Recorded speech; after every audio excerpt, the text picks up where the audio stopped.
제가 이렇게 오랜만에 수요 예배 설교를 하게 되었는데요. 이게 어떤 본문으로 설교를 해야 되나 고민하다가 제가 이렇게 한두 달에 한 번씩 수요 예배 설교를 하게 될 텐데 이제 빌립보서 말씀을 함께 가지고 나눴으면 좋겠다라고 싶어서 이제 제가 수요 예배 설교할 때 빌립보서를 함께 나눠 보려고 합니다.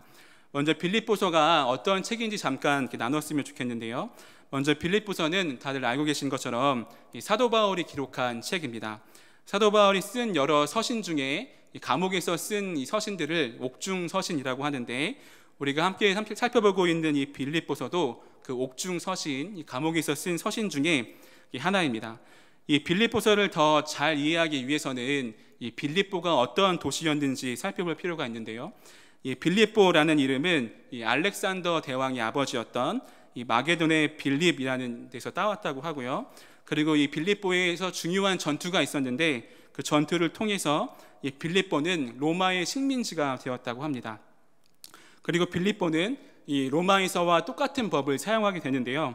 이 이야기는 이 로마에서 힘있고 돈 있는 사람들이 많은 특권을 갖게 되면 갖고 사는 것처럼 이 빌립보에서도 돈 많고 힘 있는 사람들이 이 똑같은 권리를 갖고 많은 힘을 가지고 살아갈 수 있게 된다는 것을 의미합니다. 그래서 이 빌립보 사람들은 자신들이 로마인들처럼 많은 특권을 가지고 있는 도시가 되었다는 것에 자부심을 가지고 있었습니다. 그리고 이 빌립보 교회는 바울이 유럽으로 넘어가서 처음으로 세운 교회입니다. 그 이야기가 사도행전 16장에 나오고 있는데요. 바울이 환상 중에 이제 마게도냐 사람이 나타나서 이 마게도냐로 건너와서 우리를 도우라라고 하는 이야기를 듣게 됩니다. 그리고 바울은 그 명령에 순종해서 이 마게도냐로 건너가게 되죠. 그리고 처음 당도한 도시가 이 빌립보였습니다. 우리 사도행전 16장 12절 같이 한번 읽어보겠습니다. 같이 읽겠습니다. 시작. 거기서 빌립보에 이르니 이는 마게도냐의 지방의 첫 성이요 또 로마의 식민지라. 이 성에서 수의를 유하다가, 여기 보니까 이 바울의 일행이 그 빌립보에 도착하게 되었는데 그곳이 이제 로마의 식민지다라고 이야기하고 있습니다. 그리고 빌립보서의 이 바울의 사역의 특징은 유대인이 아니라 이방인을 향하여 있다, 이방인을 향한 사역이었다라고 하는 것이었습니다. 우리 사도행전을 잘 읽어보시면 바울은 가는 도시마다 유대인의 회당에 들어가서 안식일을 지키는 것을 볼 수가 있는데요. 우리 사도행전 16장 13절을 같이 보시면 우리 같이 한번 읽어보겠습니다. 같이 읽겠습니다. 시작. 안식일에 우리가 기도할 곳이 있을까 하여 문 밖 강가에 나가 거기 앉아서 모인 여자들에게 말하는데, 여기 보니까 안식일에 우리가 기도할 것이 없다라고 이야기하는데요. 즉 빌립보에는 유대인들은 거의 없고 바울의 사역의 초점은 이방인을 향해 있었다라고 하는 것을 우리가 알 수 있습니다. 이 사도행전 16장에는 크게 두 가지 사건이 등장하는데요. 두 사건 다 우리에게 익숙한 이야기입니다. 첫 번째는 이 자색 옷감 장사 루디아가 바울을 만나서 세례를 받고 바울과 일행들을 집에 초청한 이야기가 나오고요. 그리고 또 하나는 이 바울과 실라가 옥에 갇혔다가 하나님을 찬양하고 또 그 옥문이 열리자 이 자결하려던 간수를 말려서 예수님을 믿게 하는 이야기가 등장합니다.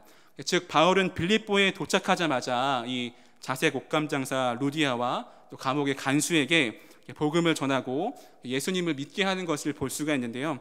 그리고 그 결과가 우리 40절에 나와 있는데 우리 16장 40절 같이 읽어보겠습니다. 같이 읽겠습니다. 시작. 두 사람이 옥에서 나와 루디아의 집에 들어가서 형제들을 만나보고 위로하고 가니라. 여기서 중요한 단어는 이 형제들이라는 이야기입니다. 여기서 형제는 루디아의 형제들을 이야기하는 것이 아니고 바울의 복음을 듣고 복음으로 예수님을 알게 된, 예수님을 믿게 된 그 형제들을 이야기합니다. 즉 빌립보에도 이 복음이 전해졌고 함께 복음을 전하고 이 공동체를 세울 이 교회가 세워졌다는 것을 의미합니다. 이렇게 빌립보에 이제 교회가 세워졌고요. 또 이 빌립보서가 쓰여진 연대는 약 주후 61년경으로 이렇게 추정되고, 그리고 바울이 로마에 구금되었을 때 쓰여진 것으로 추정됩니다. 우리가 이런 그 빌립보서의 배경 지식을 가지고 함께 말씀을 나눠보도록 하겠습니다. 먼저 이 빌립보서 1장 1절을 같이 읽어볼 텐데요. 다른 서신서의 첫 시작과 어떻게 다른지, 다른 서신서의 그 바울의 인사와 어떻게 다른지 한번 생각해 보시면서 우리 1장 1절 같이 한번 읽어보겠습니다. 같이 읽겠습니다. 시작. 그리스도 예수의 종 바울과 디모데는 그리스도 예수 안에서 빌립보에 사는 모든 성도와 또한 감독들과 집사들에게 편지하노니. 네, 뭐 다르신 점 찾아보셨나요? 네, 제가 이 설교를 준비하기 위해서 말씀을 여러 번 읽는데 뭔가 이렇게 허전한 것을 느꼈습니다. 그게 뭐냐면 바울이 자기가 사도라고 하는 것이 이렇게 등장하지가 않습니다. 바울이 쓴 거의 대부분의 서신서는 처음 인사를 하는 부분에서 꼭 자신을 이제 사도라고 이야기하는데요. 우리 함께 잠깐 살펴볼 텐데 로마서 1장 1절에 보시면 예수 그리스도의 종 바울은 사도로 부르심을 받아. 우리 고린도전서 1장 1절은 하나님의 뜻을 따라 그리스도의 예수의 사도로 부르심을 받아. 네, 그리고 다음이요. 고린도 후서 1장 1절, 그리고 에베소서 1장 1절, 또 골로새서 1장 1절, 디모데전서 1장 1절, 디모데후서 1장 1절, 디도서 1장 1절에 보시면 다 바울은 자기가 사도 되었다는 것을 이야기하면서 시작합니다. 제가 잘 찾아봤는데요. 처음 인사말에 내가 사도라는 이야기가 안 나오는 것은 데살로니가 전후서, 빌레몬서, 빌립보서 밖에 없는 것을 살펴보게 되었습니다. 그러면 제가 왜 이 빌립보서에서 바울이 자기가 사도라는 이야기를 하지 않았을까라고 생각해 보았을 때 굳이 바울이 이 빌립보에 있는 성도들에게 자기가 사도라는 것을 변호하지 않아도 되었기 때문이라고 생각이 들었습니다. 다른 공동체에서는 바울 자신이 사도직을 바울 자신의 사도직을 불신하고 있었습니다. 그래서 갈라디아서 같은 부분에 보면 꽤 많은 그 이야기를 자기가 사도된 이유에 대해서 설명하고 있는 것을 볼 수가 있는데요. 제가 여기서 빌립보서와 이 빌립보 성도들과 바울과의 관계가 얼마나 서로를 이렇게 신뢰하고 있고 또 잘 알고 있는지 1절을 통해서 볼 수가 있습니다. 우리가 이 인사말을 통해서 또 하나 살펴봐야 할 것은 이 편지를 받는 대상인데요. 우리 1절 다시 한번 보겠습니다. 우리 같이 한번 읽어보겠습니다. 시작. 그리스도 예수의 종 바울과 디모데는 그리스도 예수 안에서 빌립보에 사는 모든 성도와 또한 감독들과 집사들에게 편지하노니. 1절을 다시 보니까 여기서 이 편지를 받는 대상은 모든 성도뿐만 아니라 이 감독들과 집사들에게 편지한다라고 이야기합니다. 그러니까 이 편지는 일반 성도뿐만 아니라 이 빌립보 교회를 이끌고 있는 이 리더들에게 쓴 편지라고 하는 것을 우리가 알 수 있습니다. 이 이야기는 우리 젊은이부 리더 모임 때 빌립보서를 공부하는데 담임 목사님이 묵상하시고 이렇게 말씀하시는 것을 보고 제가 이런 편지구나라는 것을 알아서 함께 나누게 되었습니다. 이 부분도 다른 서신서에서는 잘 등장하지 않는 이 빌립보서만의 특징인 것을 우리가 볼 수 있는데요. 즉 빌립보서는 이 사도 바울이 굳이 사도직을 변호하지 않아도 될 정도로 서로를 잘 신뢰하고 있는 사이였고, 또 하나는 일반 성도뿐만 아니라 교회 지도자들에게 보낸 편지라는 것을 우리가 알 수 있습니다.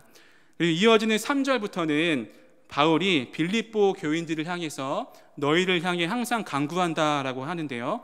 우리 3절 같이 한번 읽어보겠습니다. 같이 읽겠습니다. 시작. 내가 너희를 생각할 때마다 나의 하나님께 감사하며.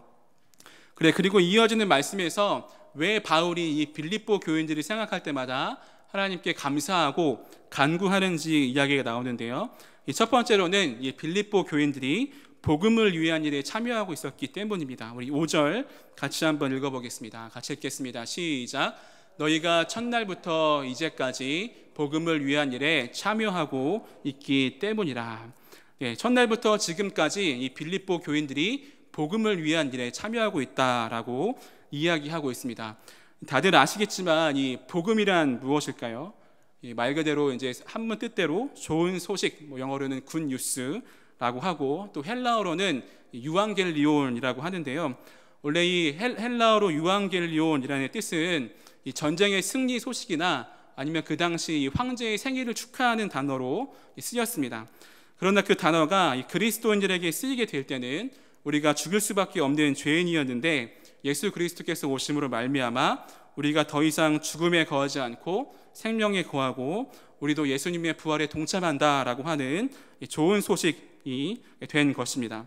그러니까 이 빌립보 교인들은 이 복음을 잘 믿었고 또 그 복음이 전파됐는데 열심을 다했다라고 사도 바울은 이야기하고 있습니다. 이 사역자로서 가장 큰 기쁨이 있다고 한다면 제가 담당하고 있는 영혼들이 예수님을 알게 되고 또 변화되는 것입니다. 제가 일신교회를 와서 중고등부를 이제 지금 4년째 맡게 되는데요.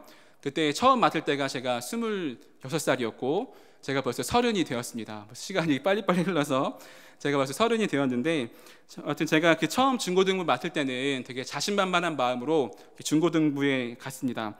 왜냐하면 아직 저는 그 당시에 고등학교를 졸업한 지 10년도 채 안 됐고, 그리고 사역자 중에 제일 어렸었고, 그리고 이제 제가 아이들의 마음을 잘 알 것 같아서 자신만만한 마음으로 중고등부를 이제 사역하기 시작했는데, 제 그 참 착각이라는 것을 알게 되었습니다. 아이들이 무슨 생각을 하고 있는지, 무슨 고민을 하고 있는지, 그리고 아이들이 자기가 좋아하는 아이돌 막 춤추면서 노래 부르고 하는데 저는 전혀 막 이해가 안 되고 막 그렇게 하면서 아이들을 어떻게 이렇게 관리해야 되나라고 하는 마음도 들었지만, 물론 이제 시간이 지나고 좀 아이들과 친해지면서 좀 아이들과 가까워지게 되기는 했습니다.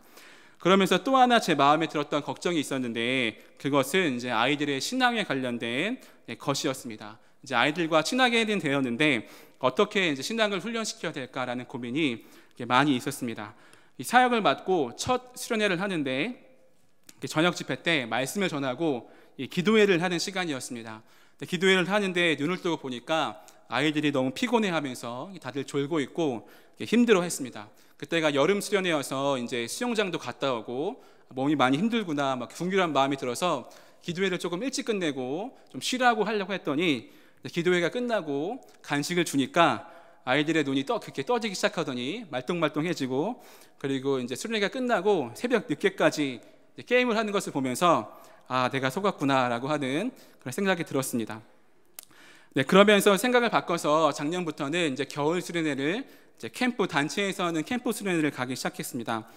저도 학생 때 이제 많은 캠프를 다녀봤는데 보통 캠프에서는 처음 도착하면 오리엔테이션 예배를 하고 그다음에 이제 게임도 하고 하면서 마음문을 여는 시간이 있는데, 저희가 갔던 수련회를 가니까 첫 시간에 찬양 콘서트를 하더니 이 대표 목사님이 나와서 기도회만 3시간을 인도하시더라고요. 저도 얼마나 당황스러웠는지 중고등부 아이들이 집에 가고 싶다고 죄송합니다. 집에 가고 싶다고.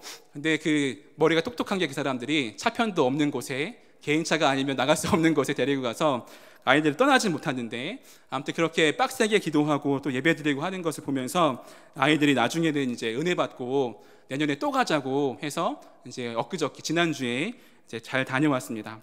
그리고 이제 지난 중고등부 예배 때 예배를 마치고 아이들과 수련회 때 받은 은혜들을 나누는데 저도 참 은혜를 많이 받았는데요. 어떤 친구들은 목사님이 앞에서 할렐루야 할 때 아멘 하기가 너무 쑥스러워가지고 못했었는데 자신감 있게 아멘을 할 수 있다고 이야기하는 친구도 있고, 또 어떤 친구는 찬양할 때 손 들고 찬양하기가 민망했는데 자연스럽게 손을 들 수 있다라고 하는 친구도 있었고, 또 어떤 아이들은 자신이 얼마나 나태하게 신앙생활을 했나라고 깨달으면서 참 회개했다라고 하는 이런 친구들의 이야기도 들었습니다.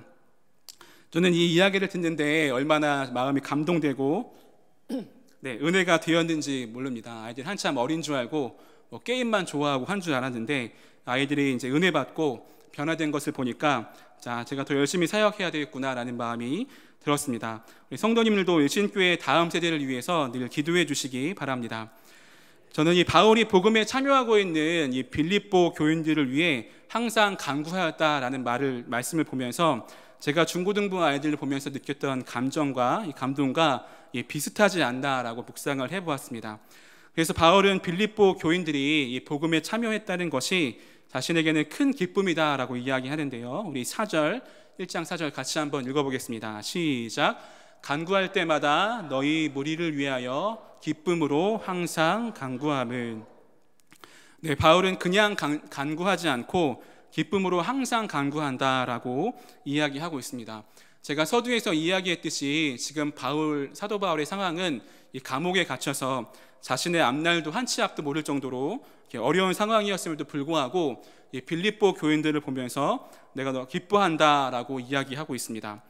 여기서 바울이 어려운 상황 속에서도 기뻐할 수 있는 이유가 있는데요. 그것은 바울이 확신했기 때문인데, 무엇을 확신했냐 하면 우리 6절 같이 한번 읽어보겠습니다. 6절 같이 읽겠습니다. 시작.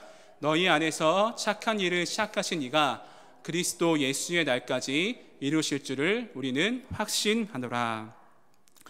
네, 너희 안에서 착한 일을 시작하신 이라는 이 문장에서 우리가 두 가지를 생각해 볼 수 있는데요.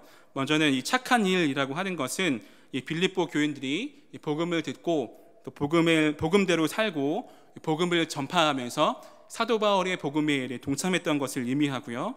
또 그것을 시작하신 이라고 하는 것은 온 만물을 창조하신 하나님, 또 그 하나님이 예수의 날까지, 그리스도의 예수의 날까지 너희 안에서 이루실 줄을 확신한다라고 하는 바울의 믿음 때문에 바울이 감옥에 갇히는 어려운 상황 속에서도 빌립보 교인들을 보고 기뻐했다라고 이야기하는 것을 볼 수가 있습니다.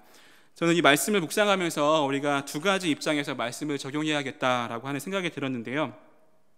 먼저는 이 빌립보 교인된 입장에서 우리 교인인 우리가 복음에 참여한 인생이 되어야 한다는 것을 보게 됩니다.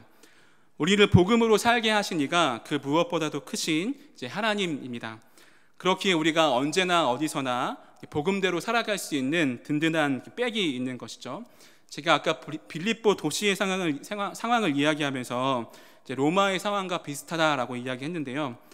이 빌립보는 로마의 축소판이었습니다. 돈 많은 사람들은 더 잘 살게 되고 불의한 도시였고 많은 특권을 누리며 살게 되고 또 황제를 우상시하는 그런 도시였습니다. 그리고 유대인도 많지 않던 지역에서 이 그리스도인으로 살아간다고 하는 것은 얼마나 힘들고 어려운 일인지 우리가 볼 수가 있습니다. 저는 예수님의 시대와 이 사도 바울의 시대의 로마를 공부하면서 참 지금과 많이 비슷하다라고 생각이 드는데요. 그 당시에도 돈 많고 힘 있는 사람들이 자신은 평화롭다고 주장하면서 살았던 것처럼 우리 지금 이 시대에도 이 돈 많은 사람들, 권력 많은 사람들만 잘 살고 있는 모습을 보면서 우리는 이 돈이 우상시되는 시대 가운데 참된 그리스도인으로서 복음대로 살고 복음을 믿고 복음을 전파하여야 살아야겠다라고 하는 생각이 들게 되었습니다. 우리가 또 다른 입장에서 사도 바울의 입장에서 우리 말씀을 삶에 적용해야 하는데요. 바울이 어려운 상황 속에서도 감사와 기쁜 마음으로 빌립보 교회 공동체를 위해서 기도하고 있는 것을 살펴볼 수가 있습니다. 제가 이 수요예배 설교를 준비하면서 이 수요예배에 어떤 분들이 나오나 생각해 보니까 교회에서 임원 되시는 분들, 또 속장님들, 인도자님들, 선교회 회장님들, 또 교회학교 교사 선생님들이 많이 계시더라고요. 지금도 많이 기도하고 계시겠지만 우리가 사도 바울이 된 마음으로 일신교회 안에서도 내가 속해 있는 공동체원들을 위해서 그들이 복음으로 바로 설 수 있게 기쁨과 감사로 기도할 수 있게 되기를 소망합니다. 이 말씀을 좀 더 살펴보면 이 사도 바울이 이 빌립보 교회 공동체를 얼마나 사랑하는지 알 수가 있는데요. 우리 본문 말씀 8절 같이 한번 읽어보겠습니다. 우리 같이 8절 읽겠습니다. 시작. 내가 예수 그리스도의 심장으로 너희 무리를 얼마나 사모하는지 하나님이 내 증인이 되시니라. 네, 여기 보니까 그 신약 성경에서는 자주 나오지 않은 표현인데요. 이 그리스도의 심장으로 너희를 사랑한다라고 이야기하고 심지어는 그 사랑의 증인이 이제 하나님이다라고 고백하고 있습니다. 이 그리스도의 심장이라는 이 표현을 이 헬라어로 굳이 찾아보지 않아도 얼마나 뜨거운 사랑을 하고 있는지 우리가 알 수 있습니다. 저는 이 어둡고 희망 없는 시대를 살아갈 수 있는 중요한 방법 중에 하나는 우리가 건강한 믿음의 공동체 안에서 살아가는 것이라고 믿습니다. 더욱이 지금처럼 더 개인화되고 자기 중심적으로 살아가는 세대 가운데 더 공동체로 살아가기를 소망해야 된다라고 믿습니다. 그리고 하나님도 공동체적으로 일하시는 것을 볼 수가 있는데요. 창세기 1장 26절 같이 한번 읽어보겠습니다. 같이 읽겠습니다. 시작. 하나님이 이르시되 우리의 형상을 따라 우리의 모양대로 우리가 사람을 만들고 그들로 바다의 물고기와 하늘의 새와 가축과 온 땅과 땅에 기는 모든 것을 다스리게 하자 하시고, 네, 많이 들어보셨겠지만 하나님이 이 세상을 창조하시면서 내가라고 하지 않으시고 나라고 하지 않으시고 이제 우리라고 하는 3인칭을 사용하시면서 하나님도 이 성부, 성자, 성령 공동체적 사역을 하셨다라고 하는 것을 우리가 알 수 있습니다.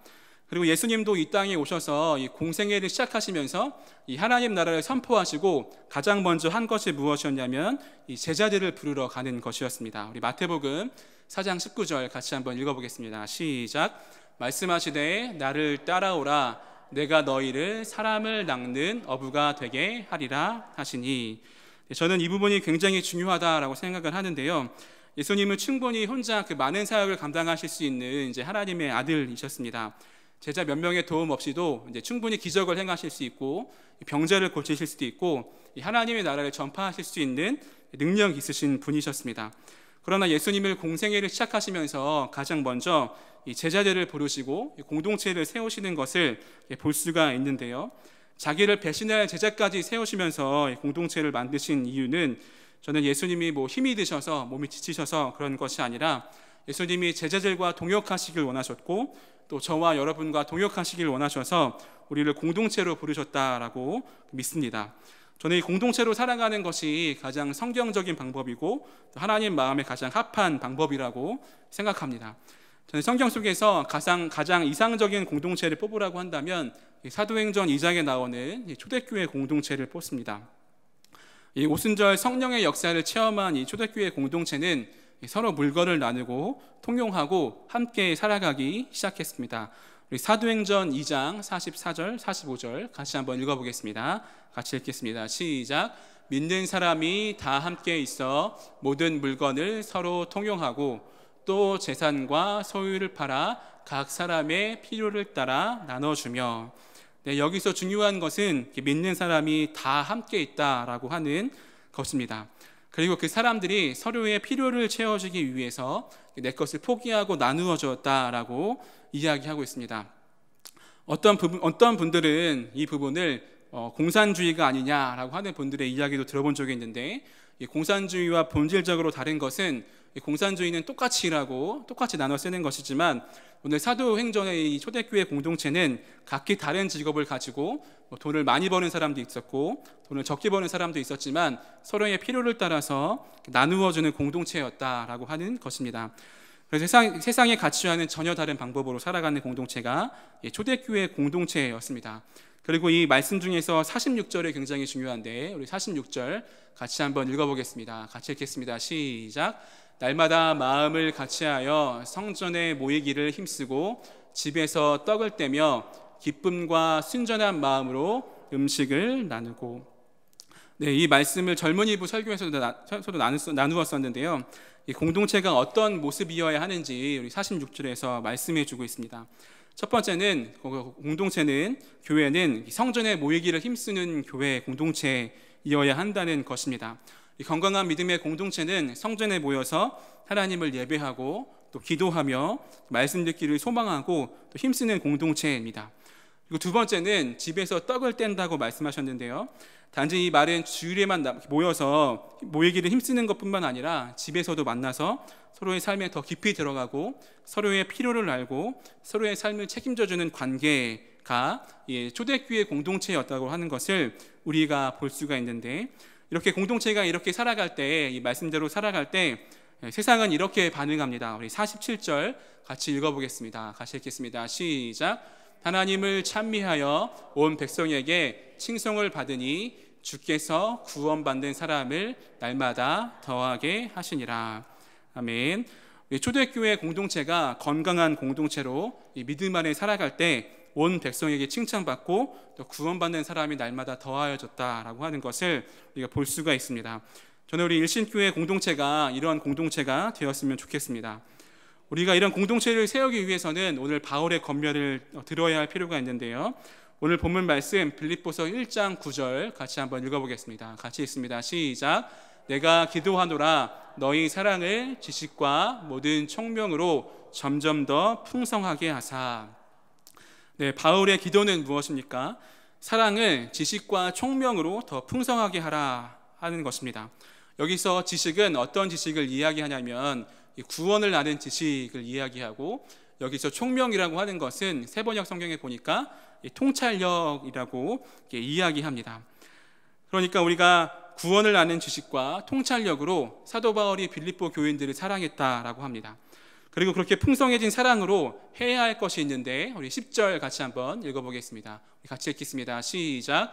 너희로 지극히 선한 것을 분별하며 또 진실하여 허물 없이 그리스도의 날까지 이르고.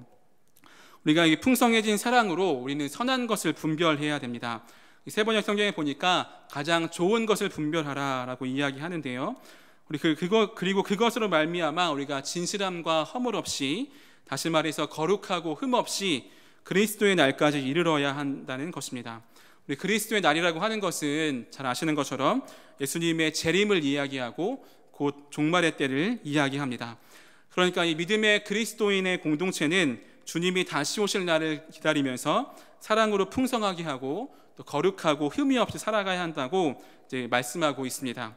이 완악한 세대 가운데 우리 일신교회 공동체가 거룩한 공동체가 되었으면 좋겠습니다. 또 이 완악한 세대 가운데 일신교회가 사랑이 풍성한 교회가 되기를 소망합니다. 그리고 그런 공동체가 어떤 결과를 맞게 되냐면 우리 11절 말씀 같이 한번 읽어보겠습니다. 빌립보서 1장 11절입니다. 네, 우리 11절 같이 한번 읽어보겠습니다. 시작. 예수 그리스도로 말미암아 의의 열매가 가득하여 하나님의 영광과 찬송이 되기를 원하노라. 우리가 거룩하고 흠 없이 허물 없이 우리가 선한 것을 분별하며 살아갈 때 우리가 의의 열매가 가득하다라고 말씀하고 또 하나님의 영광과 찬송이 되기를 원한다라고 말씀하고 있습니다. 마태복음에 보면 그 열매로 그들을 알리라라고 하는 예수님의 말씀이 있습니다. 우리 일신교회가 건강한 공동체여서 건강한 열매를 맺게 되기를 소망합니다. 그리고 이 건강한 공동체가 된 교회를 통하여서 세상이 변화되게 될 것입니다. 이제 말씀을 정리하려고 하는데요. 우리가 오늘 빌립보서의 시작을 함께 살펴보았습니다. 바울은 옥중에 갇혀 있는 상황이었음에도 불구하고 이 복음에 참여하고 있는 빌립보 교인들을 인하여 기뻐하였던 것을 볼 수 있고, 또 그것을 하게 하시니 시작하게 하시니가 이 하나님이라는 것을 확신했습니다. 또 하나는 바울이 그리스도의 심장으로 이 빌립보라고 하는 그 교인들을 사랑하는 것을 살펴보았습니다. 이 바울이 기뻐했던 빌립보 교회의 모습처럼 우리도 복음에 참여한 인생, 복음에 참여한 교회 되기를 소망합니다. 또 바울이 빌립보 공동체를 사랑했던 것처럼 우리가 그리스도 안에서 하나 돼서 세상을 변화시키는 우리 일신교회 모든 공동체가 되기를 간절히 소망합니다.